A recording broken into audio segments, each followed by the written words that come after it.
इतिहास गवाह है दोस्तों, जब महाशक्तियां आपस में टकराती हैं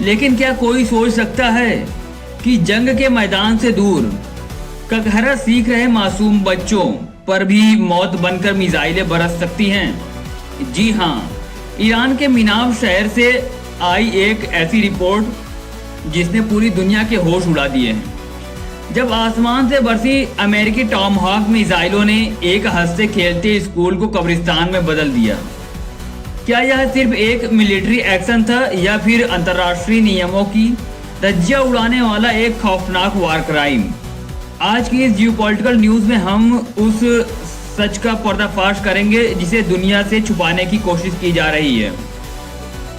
कहानी शुरू होती है ईरान के मिनाव शहर से, जहां का शजरिया एलिमेंट्री स्कूल कभी बच्चों की किलकारियों से गूंजता था। बच्चे मैदान में दौड़ते थे, क्लासरूम में सुनहरे भविष्य के सपने बुने जाते थे। लेकिन करीब अब से 12 हफ्ते पहले एक ऐसी सुबह आई जिसने सब कुछ बदल कर रख दिया। ईरान पर अमेरिका और इजराइल के हवाई हमलों का वो पहला दिन था।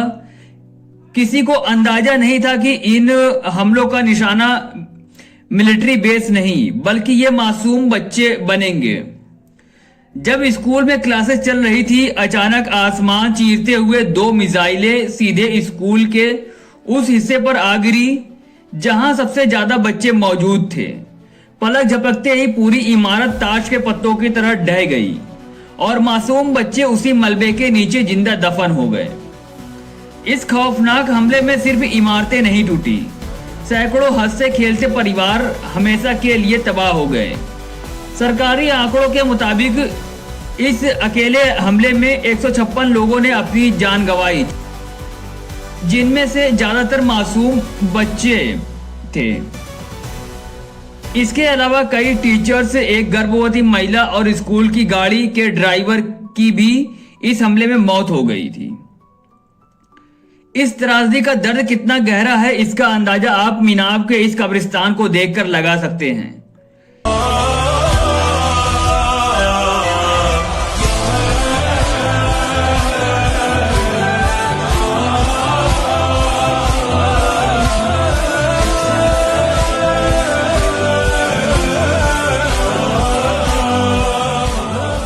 यहाँ अपनों को खोने वाले माता पिता की चीखें आज भी हवाओं में तैर रही है।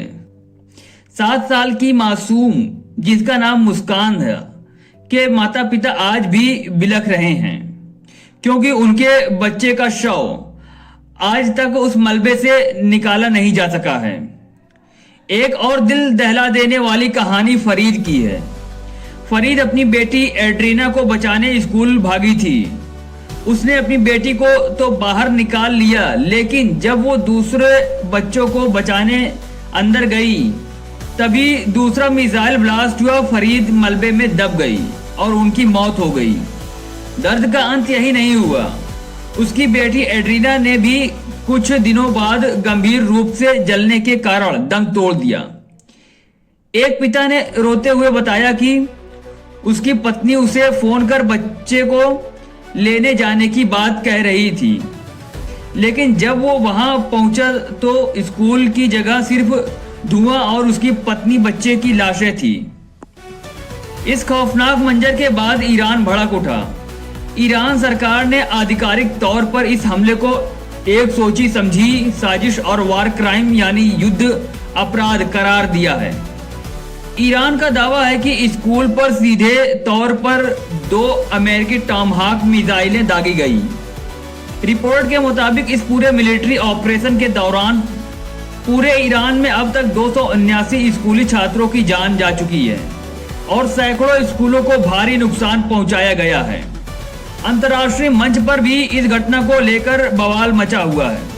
United nation human right council समेत कई इंटरनेशनल ऑर्गेनाइजेशन ने मिनाब में हुए इस हमले की कड़े शब्दों में निंदा की है।